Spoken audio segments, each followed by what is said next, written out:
It is an open house with Finance Minister Arun Jaitley. Let's go across to that event.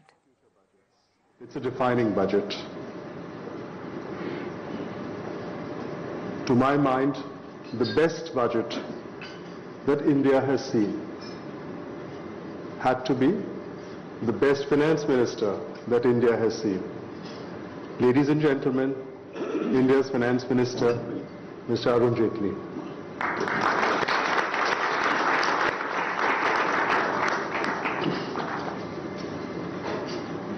Mr. Sanjeev Goenka,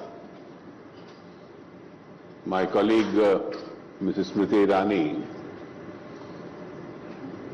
friends from the industry. First of all, thank you, Mr. Goenka, for putting this event together for second year in a row, because this gives an opportunity for a greater interaction itself. I won't make a very long statement because across the whole day yesterday in Parliament and outside, I've spoken, many others have spoken. I can only say this, that what you mentioned, that the difference this year was that normally in budget making we tend to fall into a temptation that are there segments, regions, states, social groups which you really need to address, or do you look at the country as a whole and then decide on merits which are the areas which you have to prioritize? I've always believed that there are large sections of the Indian economy which will always do well with or without a government. And probably if the governments didn't intervene too much, and that's been our experience post-liberalization, they'll perhaps will do better. But there are segments of the economy which need a very large amount of government support. And therefore, while preparing for the budget this year, this was the basic philosophy which we kept in mind. Our services sector is doing reasonably well. Of late, our manufacturing sector in the last 1 or 2 quarters has picked up, demand has picked up. We need to continue to spend on infrastructure. So we kept that priority right in front of us. And in addition, we need to concentrate on rural India. And now if you look at the big picture of what's happening in rural India across the last 7-8 years, that's an area where there is a lot of stress, where support is required. So both in terms of rural infrastructure and support to agriculture has been a priority as far as governmental systems are concerned. So you have each village being connected by a Pakka road. That's a program which is almost getting fulfilled now. So you have the 3rd phase of it now starting.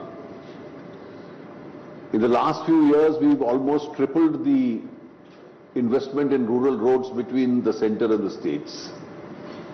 We are spending more on the rural housing, a very ambitious program which we have taken. Most villages have got electrified, and now we are concentrating on targeting individual homes in villages. So these 4 crore homes in villages. 36% sanitation has jumped to 76% between 2014 October and now. And that's a huge jump in India. So you're looking at sanitation in those areas. And this year you have a plan for 2 crore more toilets in rural India. And that is where even besides government, a lot of philanthropic and CSR funds are getting into the system. Then you are looking at providing them the interest subventions. You are providing them a lot of money for irrigation between the central and the state governments. For the rural employment scheme, the amounts have moved up in the range of 55,000 crores, and now it appears that we end up actually spending more than what we provide for in the budget for these schemes. Now these are different methodologies of putting monies into the rural areas, and therefore I think most of the poor being there, the healthcare scheme that we have envisaged, besides a section of the urban poor, is substantially addressed to those areas itself. And if I do hope it's implemented successfully, you target the weakest 10 crore families, almost 40% of India. I think that is where the resource really has to be put in. And therefore this was obviously one great priority area. And of course, coupled with it is the whole scheme on agriculture, where you intend by different methodologies to improve upon radically the farmer incomes itself. Now these were the areas which have been chosen for prioritizing itself. Even on the taxation policy, the space available is very little. And the space is very little because even though we are trying to expand the tax net,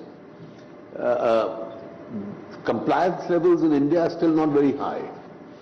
And therefore, within that space available, which are the segments to whom you can give some relief, which have been very carefully chosen.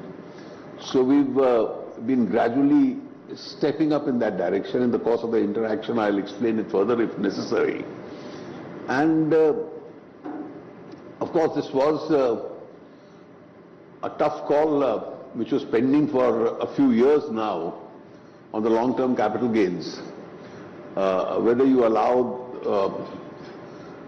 this very important segment to remain untaxed completely. And we thought this was the most appropriate moment where we could afford to tax it, and therefore we decided to tax them at this stage. So really the philosophy behind the budget was to lend support to sectors where actually support is required. And I see now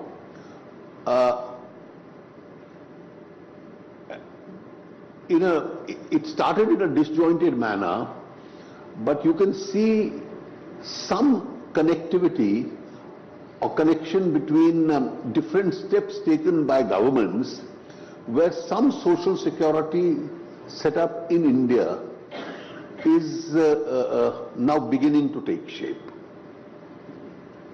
And of course, it has its cost involved, and those who can pay the cost will have to share as a small part of that cost itself. That's all I had to say in the opening. I think. Thank you, sir. Thank you very much.